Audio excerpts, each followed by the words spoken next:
Hey guys, welcome back to my channel and thank you so much for all the wonderful feedback and comments. We really appreciate it here on Nihanda Educate Me, fashion, food, and findings. And we've been focusing a lot on findings. I've been interviewing one of my mentors and one of my great spiritual advisors on a number of different topics, and we just decided that we would do this mini series. I'm getting a lot of feedback on your end, Miss Ellis. You sure it's not your end? Because I was thinking that it was on your end. Okay. Nope. It stopped. Okay, so okay, so we are discussing today a segment of Garifuna Duo, which is how to deal with conflict. I know this is a huge topic, and we will try to keep it within one or two or maybe three segments where we talk specifically to how to deal with conflicts within family, friendships, and all different kinds of relationships. And I really like this topic, Mom, because I feel like it's one of the things that is very beneficial for all people. And it really helps you as a person to recognize through conflict a lot about yourself. And so we in our family like to use the word triggers, because triggers are really, and then we have a definition. Triggers are supposed to be like feedback to you as to what it is you need to work on within yourself. And I never thought about it like that. I always thought, well, I just can't wait till, they just tell that person how wrong they are, because I just can't believe that they had, so that we make it about the other person when it really is it is about us, but not in a sense that there is a right or a wrong, but just an opportunity to learn more about you. And so we also touched specifically on also the disconnect between the representation of Garifuna people within the workforce and within position, and how that doesn't necessarily reflect on community and family, and why is that. And so I feel like as a Garifuna living abroad, I sometimes, not very often, and I'm very happy about that, get this, well, you're a Garifuna, but you know ta Garifuna, and you know live there, and you know they in the community. So, okay, so for our international listeners, let me speak proper English. As a Garifuna that does not live in their community, you are sometimes viewed or looked in a way as being stuck up, or a little bit feeling like you're too good for certain things, and that is why people don't want to listen to you, because they feel like you, because of your distance and because of the way you speak, or maybe the way you dress, or whatever it is they may define as Garifuna, you don't really are accepted, or the advice that you give or the help that you want to give to your people is not accepted, because they feel like it's not your place, because you're not Garifuna enough. So that's where I would like to start, Mom. Can you give me some feedback as to your reflections on this? Because I knew we had spoken a couple hours earlier as to how we want to make this conversation go, because it's so juicy. Okay, so wonderful sunny day here in Belize. And I thank you for creating this space for sharing and using Garifuna as a model to explore certain human behaviors for other cultures and the world.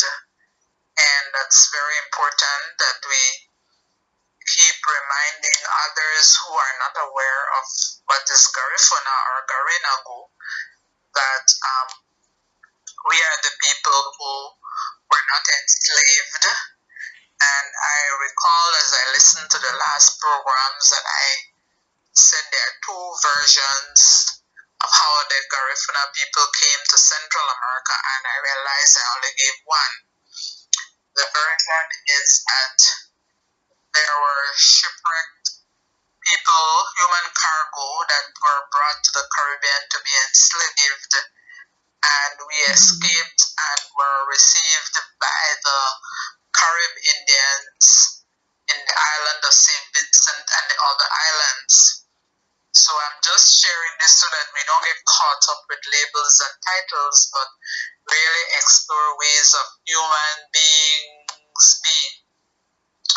And the other story or experience of the Garinago people is that we actually were traders and explorers long before the Europeans came to Central America. There were several people from Africa who were already trading and traveling across the ocean. So we are on the mainland of Central America and Caribbean countries, many parts of the world.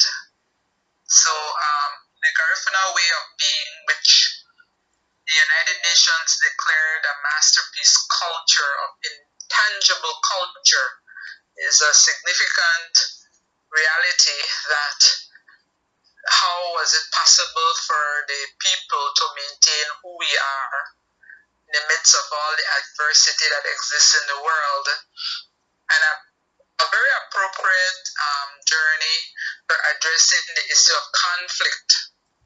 So conflict is violent interpretation in relationships of how we treat one another. And conflict can actually be healthy. It's not necessarily good or bad. It's a matter of being able to process the differences of understanding and communicating with one another.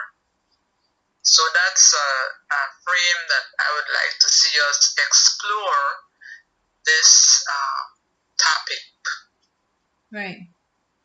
I like, I remember as a young woman and as a teenager, even growing up, when we had a dispute or a disagreement or a conflict, so to speak, within our family, we would go to Gramps and to Granny, and they would be the ones who would sit everybody down and listen to both sides of the story and then suggest a different way of looking at the situation. And I remember specifically the moment that I decided that, or we decided, you and I decided that that's how we wanted to raise Cynthia. And now that I'm married, that's how we, for the most part, deal with conflict. And so that's going to be a segment that's coming up. I've convinced my husband to join me on my YouTube channel to discuss the pros and cons. Well, not the pros and cons, but how is married life then and now? And what we've learned and stuff like that. So I just want to throw that in there for next session. But I really like the idea of sitting down with the elders and the community people to help not really figure out a way, but to hear all sides of the story and have a place to vent. And I just want to say that, like you said just now, Mom, it is not always pretty. It's no UN meeting or mediation type, very diplomatic way. Sometimes it can get really heated, but we do see it through no matter how hard it gets, because there is reward at the end of that. Even if it's just the release and the ability to let go and to purge from those feelings that are inside, that is something that is extremely healthy. I think one of the things that I get uncomfortable with is the starting process of having to deal with an issue, whether it be big or small, and having to experience someone that I care about being angry, even someone that I don't necessarily care about a lot or at all, getting angry with me. And that's why I like to point the finger back in the opposite direction towards ourselves, because once you have that personal understanding that it is not always or most of the time not personal, but something that you have an opportunity to learn about how you interact with the world, then you have a great opportunity to learn. And so that's what I learned from my grandfather, is that it doesn't pay you as a member of community and society to withhold feelings towards your brothers and sisters, and not share them with them, because they and you can benefit from having a conversation about that. Yeah, so it's very useful to look at how equipped one is to deal with conflict. It took me a while and quite a bit of discussion, learning, and listening to acquire the skill to deal with conflict. And as we focus on the Garifuna way of being, there are many tools and opportunities within the Garifuna culture that helps us to process, not necessarily come to an immediate solution, Right. but Right. to provide a space for expressing the issues as well as getting support in expressing the issues. For example, in families, let me say that it's interesting that the indigenous way of being is sometimes very, very different from other ways of being. So if there is conflict in a family in this so-called modern world, many times the response may be counseling, divorce, breakup, alimony, court cases, and these kinds of very intense, antagonistic processes which pit different people against each other. Right. In the indigenous way of being, there's a process of a sacred circle of concern for a household and a couple, a family, a community, which has an approach of the village. So whilst there's not a denial that a conflict exists, the ways of addressing the conflict is different. So for example, within the Garifuna and let's say the Maroons, I had an experience in Suriname, where there was a married couple that had issues in their marriage, and the elders and members of the community were invited to circle them and listen to them, and no one was allowed to leave that sacred place until the matter had been aired out and resolved. So there was a caring, that you were there or we were there when you got married and you were involved in the time of your love. And so it's a matter of having a sense of continued caring beyond the wedding day, right, to making ourselves available to brace you and to support you whenever serious issues would come up in the relationship. So that's something I think we can begin to examine and explore as we're moving forward, because in the so-called modern time, you have the wedding, we eat cake, we drink your beverages, and then we leave the couple alone to fend for themselves, so to speak. And if anything comes up in the breakdown of your relationship, you will pay hundreds and thousands of dollars, either in a counseling chair or some different kind of institutionalized processing in addressing or in divorce. Conflict. Yeah.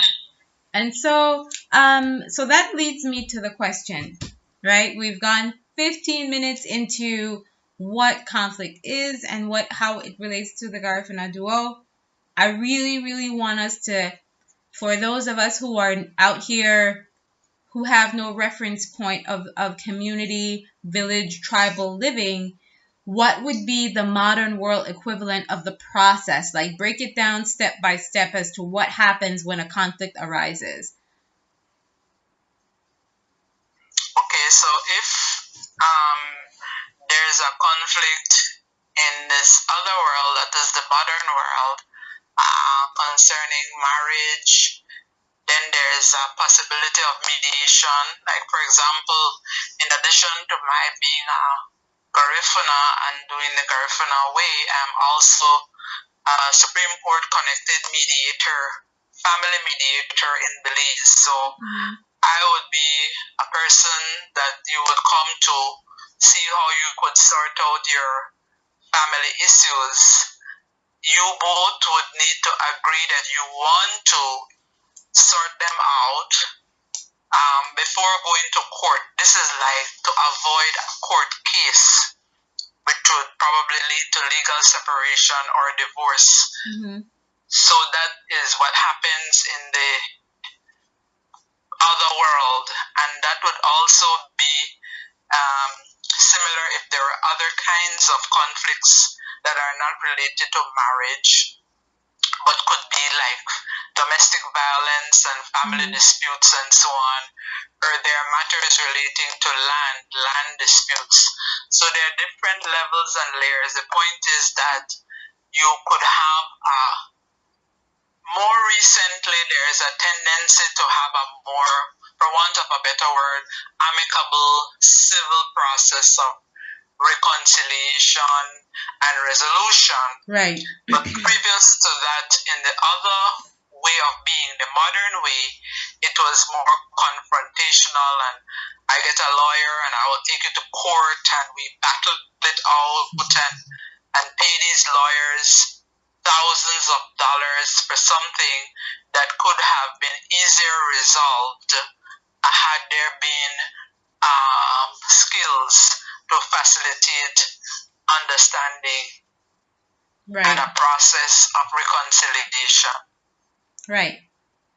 So mediation, meaning that you have a third party or someone who is there who is not allowed to necessarily take sides, to hear each other out, right?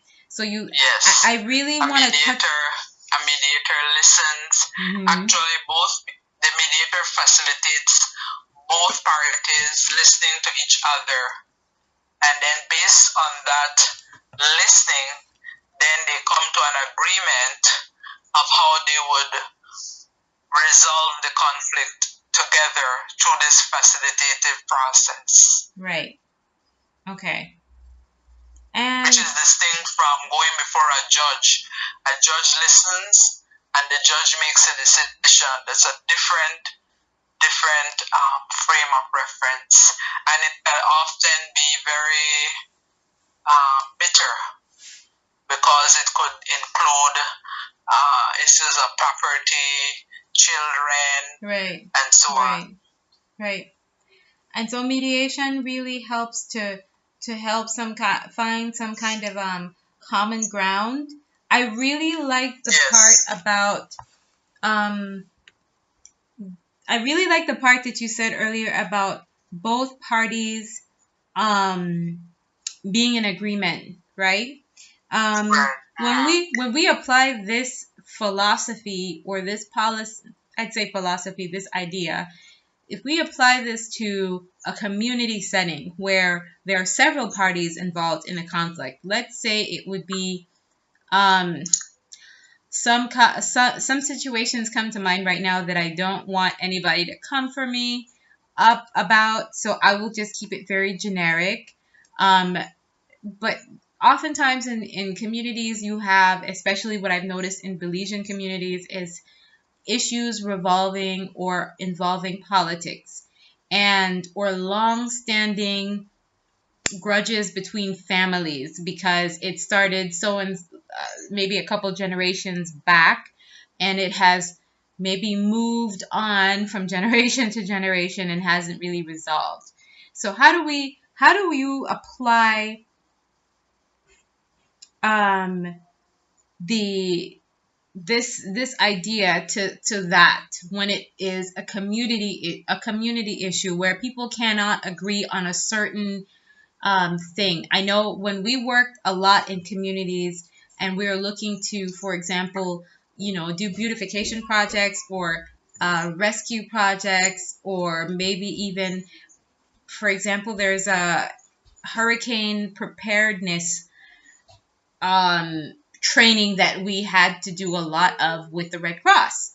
And there are oftentimes internal conflict within groups like that, not saying Red Cross specifically, but groups like that, where one person, actually one organization does come to mind. And I really thought that it was a beautiful experience how we handled it with art as a means of therapy, where we made it an individual thing.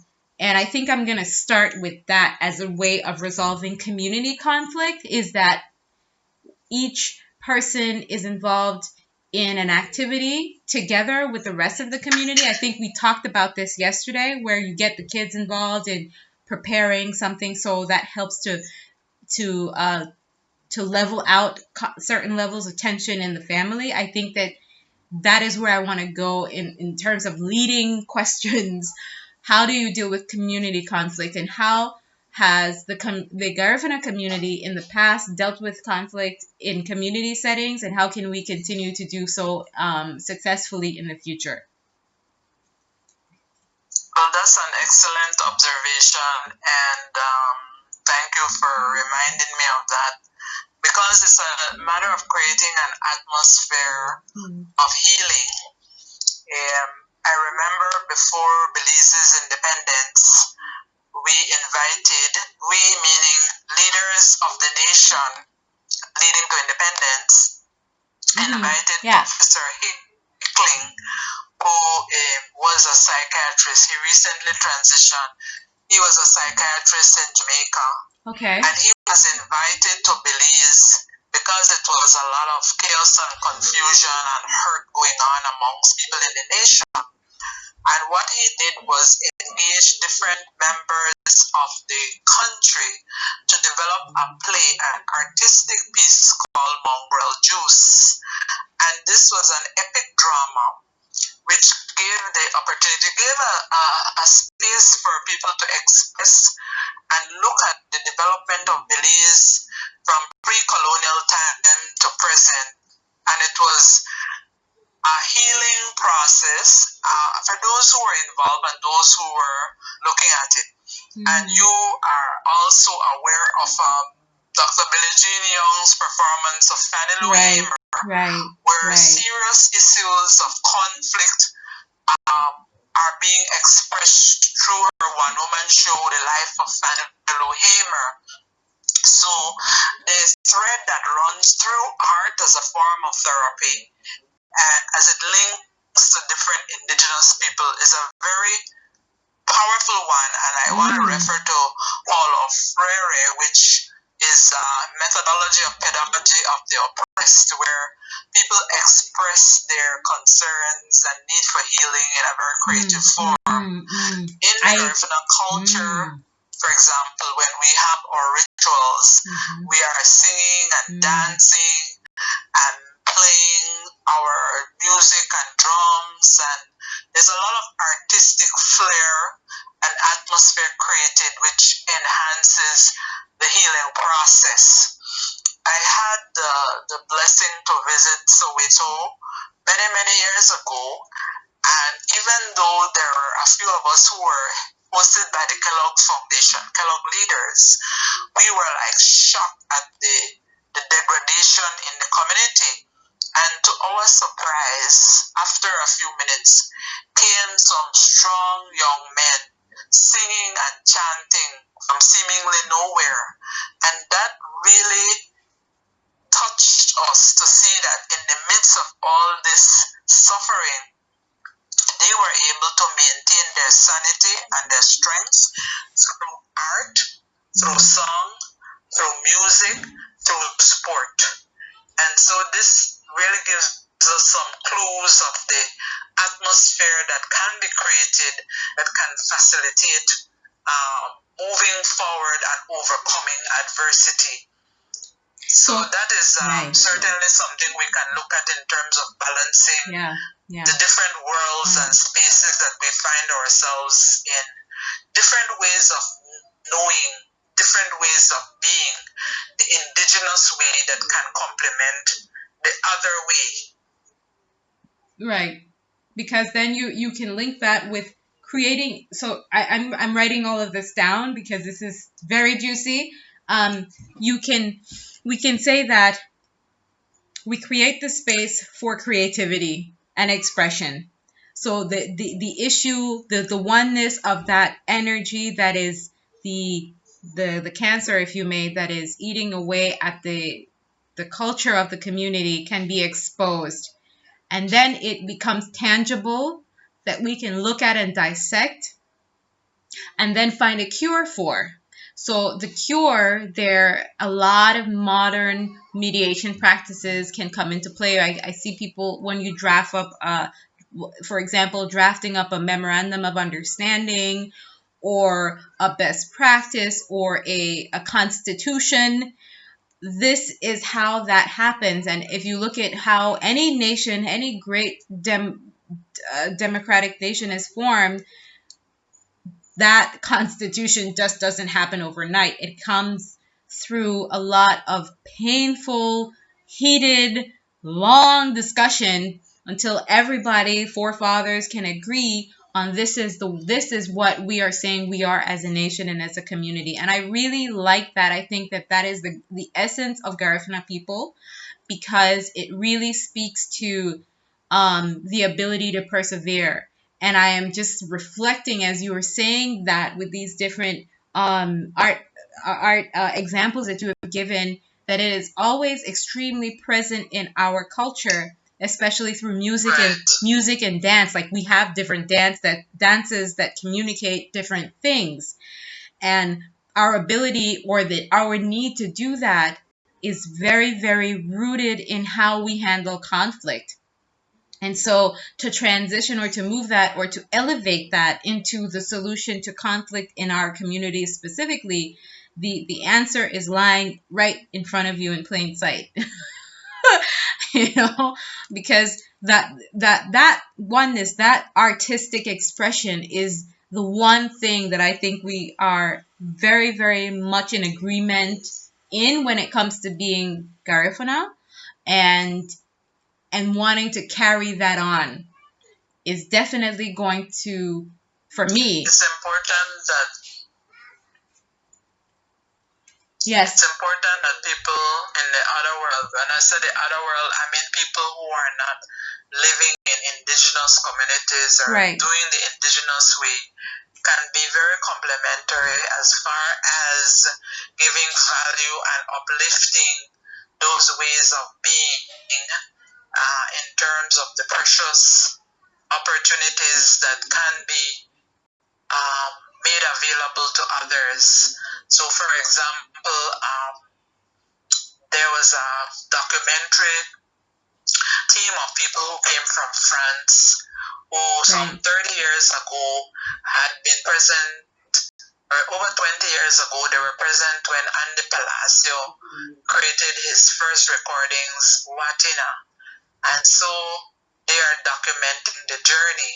So it's not an either or situation, but to explore ways in which there can be complementarity, where there can be a support from people in the other worlds to really recognize the value of those of us from indigenous communities who don't necessarily know how to navigate and articulate our ways of being in the other world, for want of a better word. I think what you're saying is we have the Garifuna collective that travels all over the world, sharing Garifuna music, dance, and way of being. And that is not just entertainment, it's a way of people's life, our relationship. We speak about relationship to the land, our relationship to plants, our relationship to healing, our relationship to food, and who we are, men, women, and children. And this is not for show and entertainment. Yes. It just gives opportunity for sharing the life cycle and how that life cycle can be authentic So in essence. When you talk about things like value and authenticity and sharing and I'm hearing sacredness. I'm hearing that this is a sacred experience, and that is a huge part of maintaining peace and harmony. And with that peace and harmony, we are in direct resolution with handling conflict. And once we can see the oneness, and as we acknowledge sacredness by creating that sacred space and creating that place where people feel free enough to express themselves through art, then this is how the conflict can be resolved. Yeah, well, one of the things in the recent experience I had at the Shogo in Barranco is that in no way is the process like a fairyland experience or a romantic. I'm not romanticizing. In the sacred circle, there are many truths that come out over and over in these gatherings about the way in which we treat one another, the way in which we live. And sometimes these revelation of truths are very painful and very bitter. However, the fact that there is a sacred circle of support to have someone go through it is like a rebirthing of yourself. Then that is what makes a big difference, as distinct from being in the other world where it's very harsh, like a by your own, so to speak. And that is part of the Garifuna way. Is we are not in denial, but we are in denial. We are not in denial when you speak using that word in the other world of, well, like pretending as if it doesn't exist. And we are not in denial in our world where this is not who you are. This negativity, this state of confusion, this state of chaos is not who I am as a Garifuna person. I am made in the image and likeness of God. I'm part of the divine order. And the reason why I have been brought into the sacred space is because there has been disruption, there's been dishonor. And so it's like we want to trash it out then. If it takes 5 days of drumming and dancing, and sometimes the other world may interpret it like the throwing phrase. Because some of the songs, as we start the songs, they're songs without drums. They're songs that we call it the Abe Mahani. This is the song and the dance of women. And if I start a song and you can continue and take up the song is about your story and it's very healing. And sometimes the songs are giving messages like in parables, like in clues. Like, for example, someone may speak about a young lady who had an abortion, but she won't sing it like that. She will say, the tree has lost its fruit. And everyone knows that that is an issue that needs to be addressed. And recently when I was at the Shogo, one of the themes had to do with reconciliation and forgiveness. So literally that theme would be brought up as one that is of great concern for all families, the disconnection of families because of lack of forgiveness, the need to forgive. Okay, I love that.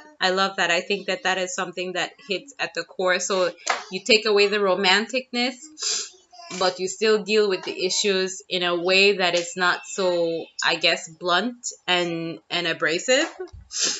And I think that that is something that is very, very useful for everyone to have in every culture. And I like um, referring to the German culture because it just came up just now as I was listening, since that is the only other culture that I've lived in as long as I have lived. Um, as long as I've lived. It's the only other country I've experienced this long where they have um, these these different songs about men going to work, and they have different baskets that mean different things. Even the way you tie, I know it's very interesting the way the women tie their dresses, and they have you tie your dress a certain way if you're pregnant, one if you just married, one if you're engaged, one if you're single. It's very, very different. And my mother-in-law was telling me that uh, the older cultures have songs as well that they share when they are picking fruit, when they are sewing, and so on, you know? And so I think that spirituality at Garifuna Duo is the way we describe our connectiveness with one another, but every culture has that. And so that is the value of knowing who you are, and that's why it is important for us as a people to have to make it sacred, so that everyone that experiences our culture can understand more about themselves and about their own culture and why their own culture is important. The other thing too is I like to share is that the importance of dreams and being a dreamer and recognizing who is a dream giver, as well as reenactment, what the modern world will call role play. Yeah. In our rituals, we do a lot of role play or reenactment to tell a story. How to make the story, how to tell the story differently.